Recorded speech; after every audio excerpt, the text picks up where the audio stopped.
A graça e a paz do Senhor Jesus seja com toda a igreja, amém? Boa noite a todos, irmãos. Que ambiente maravilhoso da manifestação do Espírito Santo de Deus aqui nessa noite. É muito bom estar na presença de Deus, é muito gostoso sentir a presença do Altíssimo inundar as nossas vidas e ver a forma como Ele prepara o culto, como Ele prepara o nosso coração para receber a Sua palavra. Eu fico maravilhado quando eu recebo o convite, o honroso convite de ministrar a palavra do Senhor para a igreja, de compartilhar com os irmãos uma porção da palavra de Deus. E a gente começa a buscar do Senhor já vários dias antes, orar, jejuar em prol disso, para que o Espírito Santo fale aos corações de pessoas aqui nessa noite. E quando nós chegamos, desde o primeiro momento do culto, perceber que o Espírito Santo já havia preparado todo esse ambiente, preparado tudo para Ele falar aos corações daqueles que estiverem com os ouvidos atentos à voz dEle. É muito interessante ver como o Espírito Santo, o mesmo Espírito, por isso que a palavra fala, é o mesmo Espírito. Não é o Espírito Santo que fala só comigo lá na minha casa para eu preparar a lição, a pregação, a mensagem, mas também é o mesmo Espírito que fala com o dirigente do culto para escolher o texto de abertura, o versículo de abertura. É o mesmo Espírito que fala com o ministério de louvor para escolher os louvores para serem ministrados à igreja. É o mesmo Espírito que fala com cada um aqui antes de você sair de casa. Sem você perceber, ao longo do dia, o Senhor já está ministrando ao seu coração.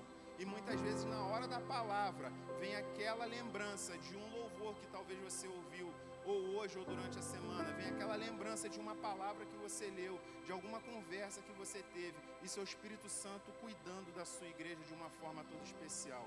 Amém, irmãos? Eu estou falando isso porque todos os momentos desse culto, todos os atos desse culto até o momento, se conectam de uma forma ou outra com aquilo que o Espírito Santo quer falar com a sua igreja nessa noite. E eu quero convidar os irmãos para abrirem as suas Bíblias no livro de Gênesis, no capítulo 25, a partir do versículo 37. Gênesis 25, versículo 27.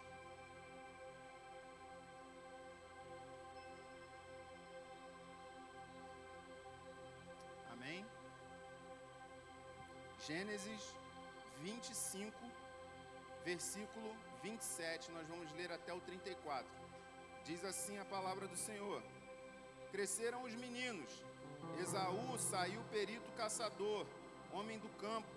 Jacó, porém, pacato, habitava em tendas. Isaque amava Esaú, porque se saboreava de sua caça. Rebeca, porém, amava Jacó. Tinha Jacó feito um cozinhado, quando, esmorecido, veio do campo Esaú. E lhe disse: Peço-te que me deixes comer um pouco desse cozinhado vermelho, pois estou esmorecido. Daí chama-se Edom. Disse Jacó: Vende-me primeiro o teu direito de primogenitura. Ele respondeu, no caso Esaú: Estou a ponto de morrer, de que me aproveitará o direito de primogenitura? Então disse Jacó: Jura-me primeiro. E ele jurou e vendeu o seu direito de primogenitura a Jacó. Deu, pois, Jacó a Esaú pão e o cozinhado de lentilhas. Ele comeu e bebeu, levantou-se e saiu. Assim desprezou Esaú o seu direito de primogenitura. Até aqui, irmãos. Vamos orar? Pai bendito e santo, em nome de Jesus, eu clamo a Ti nesse momento, Senhor Deus. Te agradeço primeiramente, Pai, pela Tua palavra. E clamo a Ti que ela venha, Senhor Deus, cumprir o propósito nos nossos corações, na nossa vida, na Tua igreja nessa noite, Pai. Ó Senhor Deus, em nome de Jesus, que cada pessoa aqui nessa noite que entrou por essas portas, Senhor Deus, seja capaz de compreender, ouvir, discernir a Tua voz para a vida dela, que a Tua palavra fale de uma forma pessoal, especial com cada um aqui, Senhor Deus. Ó Pai, cumprindo o propósito na vida de cada um, Senhor Deus. Ó Pai, se é, Senhor Deus, levantar, ó Senhor Deus, se é transformar, se é curar, sarar feridas, Senhor Deus, se é sarar enfermidades, libertar, salvar, nessa noite a Tua palavra cumpra o propósito para o qual ela foi lançada, Senhor Deus, em nome de Jesus, porque a Tua palavra nunca volta vazia e nós cremos nessa verdade. Pai, também eu quero nesse momento, em nome de Jesus, na autoridade do nome de Jesus Cristo, repreender todo espírito de irreverência nesse lugar, Senhor Deus, nessa região celestial. Senhor Deus, em nome de Jesus, que todo espírito maligno, ó Pai, que saiu nessa noite para roubar a palavra no coração de cada pessoa aqui, seja repreendido em nome de Jesus, Senhor Deus. E que cada um saia deste lugar ao final desse culto, Senhor Deus, compreendendo, Senhor Deus, aquilo que o Senhor falou com ele, em nome de Jesus. Amém. Podeis assentar em nome de Jesus, que o Senhor fale aos nossos corações. Mantenha a sua Bíblia aberta nesse capítulo de Gênesis, para que nós possamos novamente revisitar algumas coisas. Então, irmãos, esse texto que nós lemos, essa história, é uma história bem conhecida da maioria ou de todos os leitores da palavra de Deus, todos os leitores da Bíblia. Temos aqui a história dos irmãos gêmeos, Esaú e Jacó, filhos de Isaac e Rebeca e netos do patriarca Abraão. Esaú, a Bíblia diz que ele saiu primeiro do ventre de sua mãe, que antes de engravidar era estéril, e aí ela engravida de gêmeos e Esaú é o primeiro que sai. Portanto, é o primogênito, é o primeiro filho do casal. E na cultura daquela época em que eles estavam inseridos, o primogênito, ele tinha uma série de vantagens e prerrogativas em relação aos demais irmãos. Ele, por exemplo, tinha direito a porções a mais, porções especiais na hora das refeições. Ele era mais bem alimentado. Ele tinha direito a uma parte maior da herança no caso da morte do seu pai. Ele tinha direito a ser o líder do clã, ele passava a liderar após a morte do seu pai, ele liderava aquela família, ele liderava aquele clã. Porém, a parte mais importante do direito da primogenitura era a bênção de Deus que estava sobre a vida do pai e era transmitida para o filho. Aqueles que valorizavam isso, aqueles que entendiam isso, a importância da bênção do seu pai e que ela também estivesse sobre a sua vida, estes defendiam seu direito de primogenitura a todo custo. E eu quero nessa noite pensar com os irmãos acerca do tema: não seja um crente negligente. Todo esse conjunto de vantagens parecia atrair, e de fato atraía, o olhar de Jacó. Jacó era muito interessado, ele valorizava isso. Porém, era de certo modo negligenciados por Esaú. A Bíblia também nos conta que havia uma certa rivalidade entre esses irmãos desde o ventre de sua mãe. O Senhor fala para aquela mulher que havia dois povos, duas nações no ventre dela e que elas guerreariam entre si. E aí eles nascem e os pais demonstram, para piorar essa rivalidade, demonstram uma certa predileção por um ou por outro. O pai Isaac, ele tem uma predileção por Esaú, porque a Bíblia diz que Esaú era um exímio caçador, era um homem do campo, e Isaac se deliciava, saboreava as caças que Esaú trazia do campo. Isaac também era um homem do campo, talvez ele se identificasse mais com aquele filho. Já Rebeca, ela tinha uma predileção por Jacó, o filho mais novo, porque a Bíblia diz que ele era um homem da casa, ele habitava em tendas, ele era pacato. Então a mãe amava mais a Jacó. Todo esse contexto desembocou no cenário apresentado pelo texto sobre o qual nós iremos meditar nessa noite. E eu espero que nós possamos extrair lições que nos inspirem a valorizar o que realmente importa. E também extrair razões para não sermos negligentes com tudo o que Deus tem nos dado. Pode deixar que eu passe aqui, brigadão. Eu quero pensar sobre isso. Razões para não sermos negligentes com tudo o que Deus tem nos dado. Temos razões para não negligenciarmos o que Deus tem nos dado, sim ou não? É importante tudo aquilo que Deus te dá, sim ou não? Então nós temos responsabilidade com isso. E não são coisas apenas materiais, nós vamos ver mais para frente. E a primeira razão para não sermos negligentes com o que Deus nos dá é que tem sempre alguém querendo as bênçãos que você desvaloriza ou que alguém desvaloriza. Eu quero perguntar aos irmãos, qual o trabalho que Esaú teve que fazer para receber a primogenitura? Qual o mérito de Esaú para receber a primogenitura? O que ele fez para merecer a primogenitura? Eu digo a vocês, nada. Ele não fez nenhum trabalho. Ele simplesmente nasceu. Ele era o primogênito porque ele nasceu primeiro, mas Esaú não fez nenhum trabalho. Ele não teve nenhum esforço. Ele não fez nada demais, além das coisas naturais, além de nascer, para receber a bênção da primogenitura. Geralmente, irmãos, não damos o devido valor àquilo que nos vem de graça. E de graça aqui, bem entre aspas, tá? Aquilo que vem de graça, aquilo que chega de graça até nós, geralmente nós não valorizamos muito. E geralmente quando nós somos mais novos é bem assim, né? A gente não sabe o preço das coisas, a gente não sabe o preço das coisas do mercado.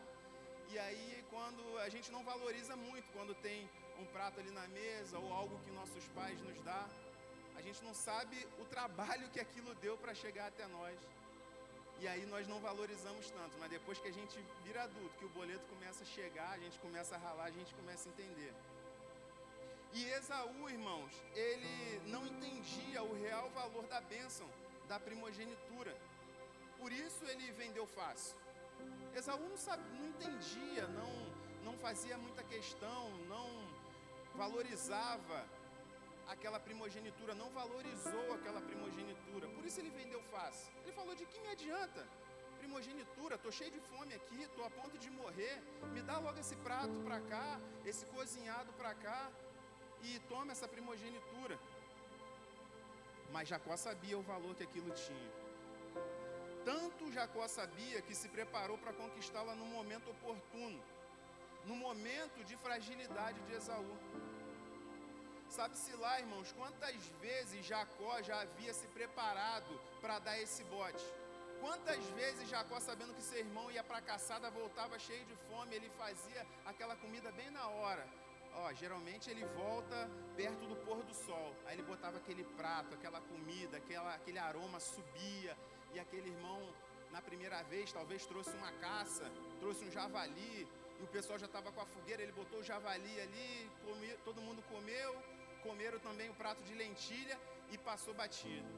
Talvez Jacó falou, na próxima eu pego esse cara, na próxima eu pego esse cara. E foi assim. E no momento certo, Esaú caiu. Nas nossas vidas, irmãos, não é diferente. Muitas vezes aquilo que você não valoriza pode ser o sonho da vida de alguém. E eu não estou falando isso aqui para incentivar e estimular a inveja, não. Tá? Não estou falando isso aqui para incentivar a inveja, não estou credenciando, não estou concordando, avalizando inveja, não. Mas, por exemplo, você já fez pelo menos 2 refeições no dia de hoje? Você tomou seu café da manhã, você almoçou, talvez aqui tenha feito o lanche da tarde, outros antes de vir para o culto, porque não conseguem, já jantaram antes de vir para o culto, já encheram a barriga. Se você fez 2 refeições no dia de hoje, já agradeça a Deus, porque tem muita gente no mundo que não fez nem a primeira ainda. E a gente não se dá conta disso. Nós nem nos damos conta do quanto somos abençoados por não passarmos por essas situações. Pode ser que aqui no nosso meio, um irmão ou outro, no passado, onde a situação era mais difícil, né, a família muito grande, talvez possa ter passado por uma situação de escassez. Talvez a sua realidade na sua infância, principalmente os mais experientes, a sua realidade na infância pode ter sido uma infância de escassez. Mas tem muita gente que nunca experimentou isso, não sabe o que é isso. Você tem um calçado no seu pé aí nesse momento?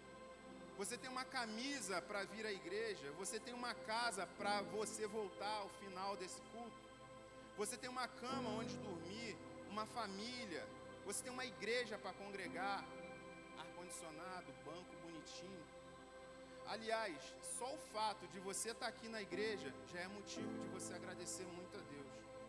Você pode até não acreditar, você pode até não saber, mas nesse exato momento, lá no mundão, lá fora, nas ruas, nos bares, nas boates, nos prostíbulos, nos hospitais, nos presídios, nas cracolândias, tem um monte de gente que gostaria de estar aqui no teu lugar, sentadinho, limpinho, tomado banho, ouvindo a palavra do Senhor, mas infelizmente não tem força para largar a vida que está e estar aqui no meio da igreja.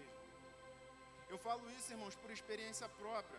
não é um romance que eu li, não é um livro, é experiência própria, porque quando eu estava no mundo desviado, conhecedor dos caminhos do Senhor, mas desviado, domingo era o dia que muitas vezes eu acordava, eu falava assim, cara, essa vida que eu estou vivendo está errada, se Jesus voltar eu vou para o inferno, e hoje eu vou na igreja, hoje à noite eu vou procurar uma igreja, eu vou num culto.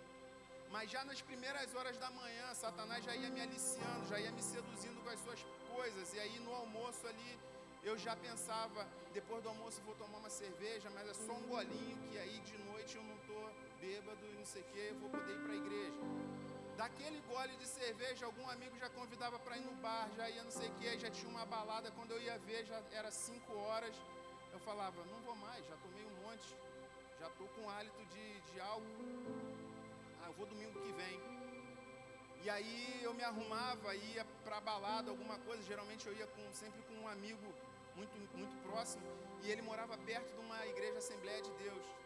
E para ir na casa dele, para buscá-lo, que ele não tinha carro, eu tinha, e aí para buscar ele eu passava perto daquela igreja e via o porteiro lá, né, o irmão, a Assembleia de Deus tem um negócio do porteiro ali, o irmão engravatado lá e tal, passava, olhava lá para dentro assim, aquilo doía lá dentro do meu coração. Eu falava assim, cara, como eu sou fraco, como eu não consigo deixar de fazer coisas no meu dia para estar ali no meio daqueles ali. E se Jesus voltar hoje, eles vão subir para a glória e eu estou perdido. Eu acho que talvez essa tenha sido a realidade de alguns que estão aqui também me ouvindo nessa noite. Mas sabe por que outros não valorizam tudo isso? Porque simplesmente não entendem a graça, irmãos. Não entendem a graça. A salvação é a nossa herança.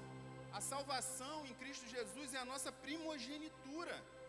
A palavra de Deus diz que nós somos co-herdeiros com Cristo. Ele é o primogênito de muitos, sim, mas Ele divide a sua herança conosco. Olha que privilégio, isso é graça. A salvação é obra da graça, e como foi lido aqui no texto de abertura, por isso que eu glorifico a Deus que Ele confirma essa palavra, ela é obra da graça, a salvação é graça, e ela não vem de vós, mas é dom de Deus, não é nossa obra, irmãos, para que ninguém se glorie, é graça, foi nos dado de graça, não custou nada para nós, mas Jesus pagou um alto preço, pela minha e pela sua vida, não custou para mim nem para você, mas para Ele custou um alto preço, preço de sangue naquela cruz, custou um alto preço naquela cruz, e tem alguém de olho na sua vida, tem alguém de olho na sua salvação, querendo roubar aquilo que Cristo conquistou na cruz e te deu pela graça, tem alguém de olho nisso, e esse alguém não é outro, senão aquele que veio para matar, roubar e destruir, o diabo. Ele não tem poder em si de tomar a salvação das suas mãos. Ele não tem esse poder. A Bíblia diz que ninguém pode arrebatar nenhuma vida das mãos do Senhor. Mas o que Ele tem poder é de te influenciar, de você entregar de mão beijada para Ele aquilo que você recebeu de Cristo. Você recebe de graça do Pai a salvação, mas o diabo com as suas setas, com o seu engano, com a sua malícia, faz você entregar de graça, faz você negligenciar aquilo que você já ganhou de Cristo. Portanto, meus irmãos, sejamos vigilantes, sejamos prudentes, cuidadosos com o que o Senhor tem nos dado. Não trata a salvação, não trata as coisas de Deus, não trata as bênçãos recebidas de Deus de qualquer maneira, não. Não trata a salvação em primeiro lugar, mas também não trate a sua família de qualquer maneira. Não trate o seu irmão de qualquer maneira. Não trate a sua igreja de qualquer maneira. Não trate o ministério que Deus colocou na sua mão de qualquer maneira. Não negligencie isso, não. Isso é muito poderoso, isso é muito grande, irmão. E a segunda razão que eu quero aqui nessa noite alistar para não sermos negligentes no que Deus nos dá é que as promessas de Deus vão além da vida terrena. As promessas de Deus vão além desta vida terrena aqui.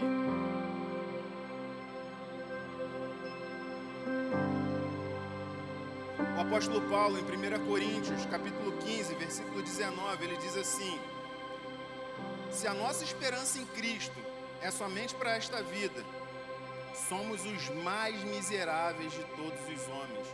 somos os mais infelizes da terra.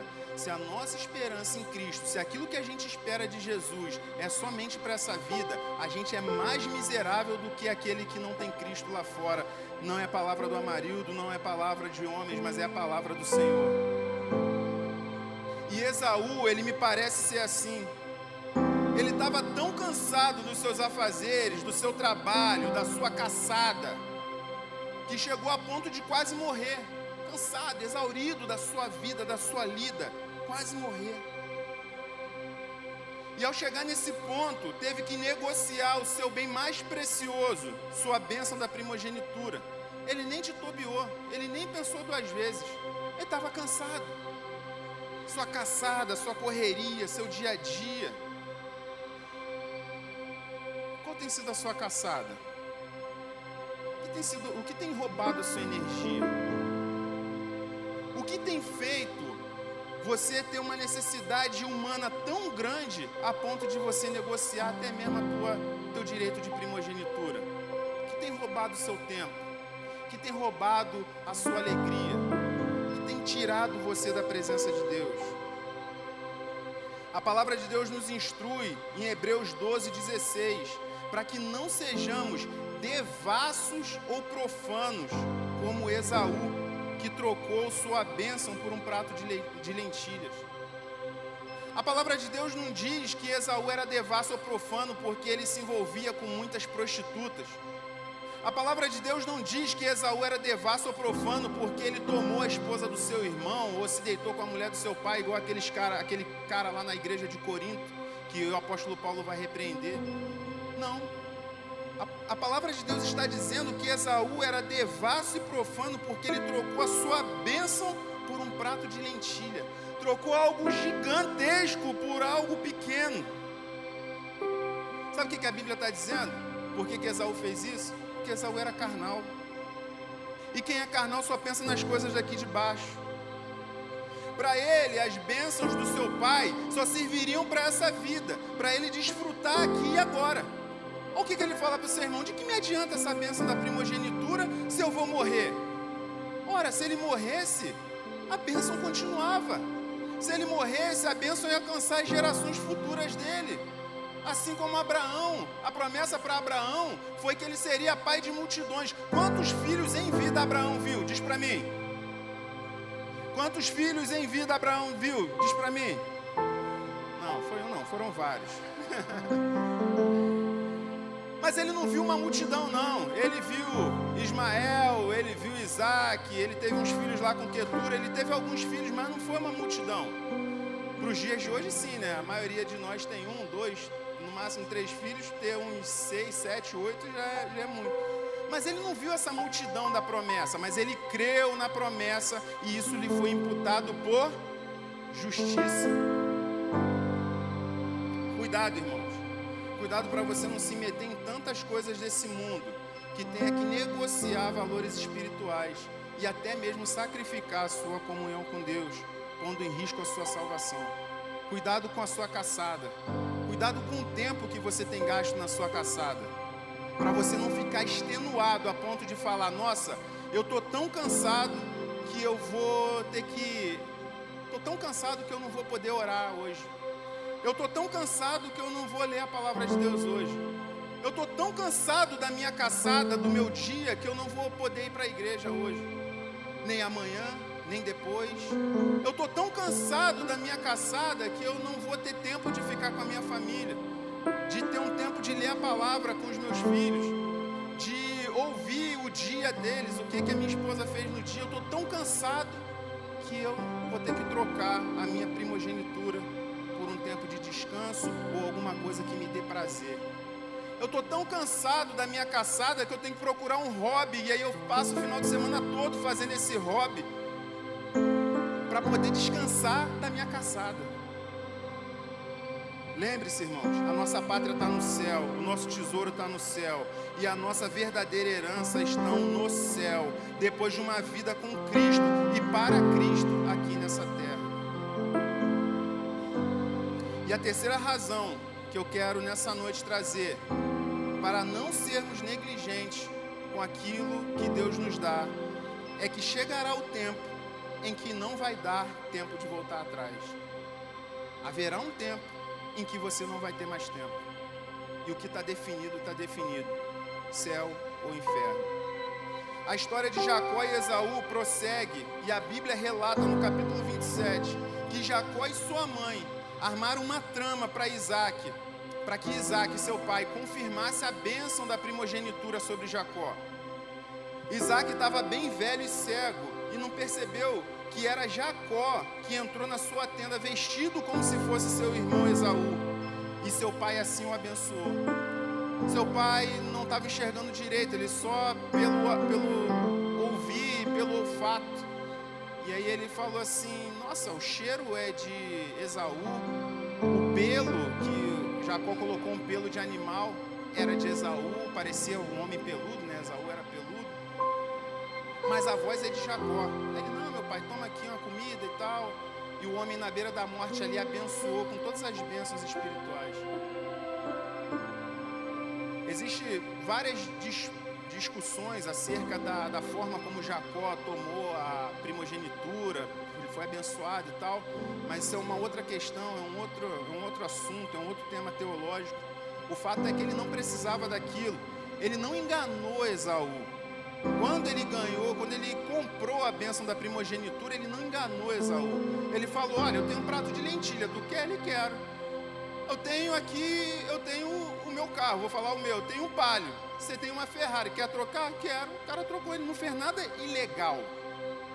Ele fez errado a partir do momento que ele enganou o pai. Aí ele sofreu consequências por causa disso. Mas o fato é de que o pai o abençoou. Depois disso, depois do pai ter abençoado e sem saber do ocorrido, Esaú entra na tenda. O pai estava velho, no leito de morte, era importante receber a bênção do pai antes do pai morrer. E Esaú falou: pai, me abençoa e tal, não sei o quê. Deu o alimento ali para ele. Ele falou: mas eu já te abençoei. Ele falou: não, é a primeira vez que estou vindo aqui. Ele falou: mas um outro entrou aqui no seu lugar e levou a sua bênção. Ele ficou desesperado e furioso. Ele falou: foi aquele Jacó, aquele traidor, por isso que o nome dele é Jacó, o mentiroso, o enganador. Eu sabia que ele ia me dar uma pernada, mas ele já tinha vendido a bênção da primogenitura lá atrás. Não adiantava mais se lamentar. Esaú clamou, chorou a seu pai: pai, tem uma bênção para mim, me abençoa e tal, mas já era tarde. Ele já tinha vendido a sua bênção. O que lhe sobrou, que o seu pai ainda o abençoou com alguma coisa, o que lhe sobrou não era nem de perto a bênção que ele havia desprezado anteriormente. Não era nem de perto a bênção da primogenitura.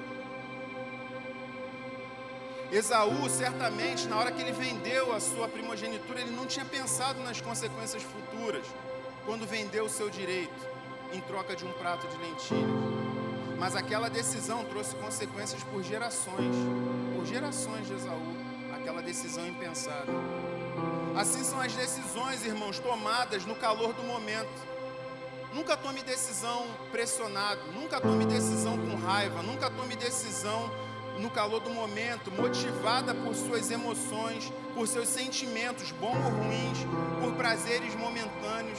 Nunca tome decisão por essas motivações, por necessidades físicas geradas, muitas vezes por você mesmo, por mim mesmo. Não tome decisão de cabeça quente.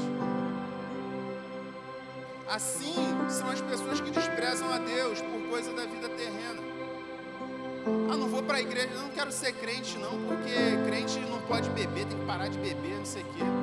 Troca a primogenitura por causa de um prazer momentâneo. Não quero, jovem, não quero ser crente não, porque eu vou ter que parar de ir na minha balada, eu vou ter que parar de escutar o meu sertanejo, ou o meu cantor favorito do mundo, parar de escutar os Menudos, né, que é do tempo dos Menudos aí. Velho, né? New Kids on the Block, aí já é uma outra faixa. Depois Backstreet Boys, NSYNC, Justin Bieber. Aí eles estão rindo porque agora sei lá o que eles escutam. Os jovens lá do mundo, esses aqui são crentes, escuta só a Morada, só Azaf Borba. É isso aí, é crente.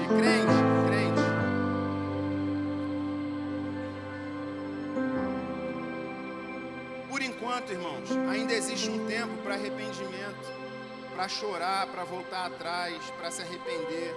para buscar a bênção do Senhor, mas não sabemos nem o dia nem a hora em que essa porta da graça vai ser fechada. Nós não sabemos até quando teremos a oportunidade de arrependimento. E após isso, não haverá oportunidade de conserto. E o que virá é o juízo de Deus.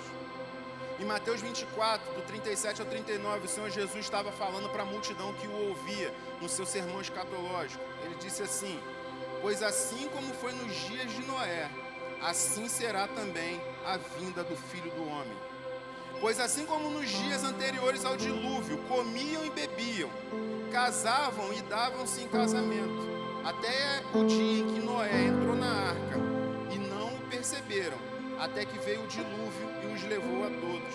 Assim será também a vinda do Filho do Homem. Veja bem, irmãos, aqui a palavra de Deus está dizendo que eles faziam coisas normais, coisas triviais.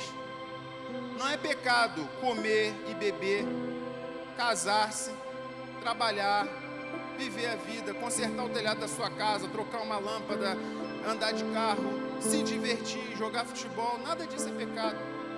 Nada disso é pecado. O problema é que diz assim, ó: até que Noé entrou na arca e não perceberam. Eles estavam tão envolvidos com aquelas coisas de comer, beber, casar e se dar em casamento, que eles não estavam percebendo a construção da arca. Eles não estavam percebendo que Noé entrou na arca. E a gente está pregando ao mundo: olha, Jesus está voltando. Jesus é a nossa arca. E o dilúvio é o juízo de Deus sobre a terra. A gente está falando para os homens: olha, volte-se para Jesus. Olha, está vindo aí o fim. E as pessoas estão comendo, bebendo, casando-se e dando-se em casamento. Até um dia que nós entrarmos na arca e a arca partir dessa terra. E aí vem o dilúvio de Deus, que é o juízo. Não é água.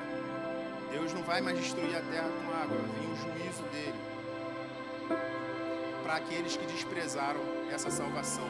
Para aqueles que negligenciaram essa tão grande salvação. Há uma história que diz que é uma parábola, tá? Numa cidadezinha no interior dos Estados Unidos, tinha um homem que foi preso. Ele cometeu um crime, foi preso e a pena de morte para ele. Mas o povo daquele vilarejo, daquela cidade, se comoveu porque achou que aquele cara podia ter uma recuperação. Escreveram uma carta, fizeram um abaixo-assinado para o governador. E aquele abaixo-assinado comoveu o coração daquele governador e ele falou assim: olha, eu vou conceder a graça para esse homem, eu vou libertar ele da prisão. Ele escreveu lá aquele documento, assinou embaixo, botou dentro de uma Bíblia, botou o terno e foi visitar aquele homem no presídio. Quando ele chegou e foi se aproximando da cela, aquele homem, achando que o governador era um pastor, viu com a Bíblia debaixo do braço, terno e gravata, começou a praguejar: sai daqui, eu não preciso desse teu Deus não. E começou a cuspir, xingar o governador. O governador ficou chateado, virou as costas e foi embora. Os carcereiros chegaram para aquele homem e falaram assim: cara, você foi muito burro, hein? Você sabe quem era aquele homem? Ele falou: não, é desses pastorzinhos aí, fica falando de Deus. Se Deus existisse, eu não estava aqui, não sei o que. Ele falou: não, cara, aquele é o governador, ele veio para te libertar, mas ele queria te dar uma Bíblia, queria te falar da palavra de Deus para mudar a sua história, para te transformar. E a carta estava dentro daquela Bíblia. Ele: nossa. No dia da condenação daquele homem, morte por enforcamento, ele pediu a palavra e falou: quero fazer uso da palavra pela última vez. Ele falou para os jovens: jovens, obedeçam seus pais, sejam corretos para vocês não virem parar aqui onde eu estou. E eu quero falar uma segunda coisa, aquele homem dizendo. Ele falou: eu estou sendo morto, eu estou sendo enforcado, não somente pelos crimes que eu cometi, mas pelo perdão que eu rejeitei. Irmãos, naquele grande dia, os homens que vão estar diante do trono de Deus, que serão condenados, eles não vão ser condenados simplesmente pelos pecados que eles cometeram. Porque se fossem pelos pecados apenas, como a Cris falou hoje de manhã na EBD, quem não estava perdeu, se fosse pelos pecados que cometeram apenas, todos nós aqui iríamos também ser condenados ao inferno. Todos, sem exceção, porque todos pecaram. Completa, por favor. Porque todos pecaram e destituídos estão da glória de Deus, inclusive eu e você. Porém, houve uma graça salvadora, sem defeito, sem pecado, morreu pela minha e pela sua vida. E pela graça dele, pelo amor dele derramado em nossos corações, é que nós temos acesso ao Pai e nós temos a salvação. E pela misericórdia dele, nós ouvimos essa mensagem e não rejeitamos. Por isso nós somos salvos. Não é porque nós somos melhores do que ninguém. É porque nós não rejeitamos a graça salvadora. Assim é o ser humano diante de Deus. Somos aceitos pelo sacrifício de Jesus ou condenados por desprezarmos a graça que Ele está a todo tempo nos ofertando. A escolha é sua. Escolher a graça salvadora ou rejeitar a graça e sofrer a condenação. Eu quero concluir essa palavra conclamando os irmãos a não negligenciarem a herança que o Senhor te deu. Não negligencie essa herança, não negligencie essa graça. Por quê? Porque o inimigo da sua alma está querendo roubá-la de você a todo tempo. Porque ela é uma herança para a vida eterna. E porque morrer sem ela não tem mais volta. Se você foi tocado por essa mensagem, não deixe de curtir esse vídeo. Inscreva-se no nosso canal no YouTube e assim você pode ter acesso a mais mensagens como essa para edificar a sua vida.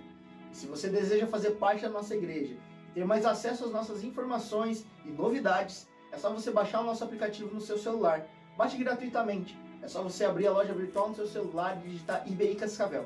Ali você baixa o nosso aplicativo e tem mais acesso às nossas novidades e faz parte dessa família também. Deus te abençoe e um grande abraço.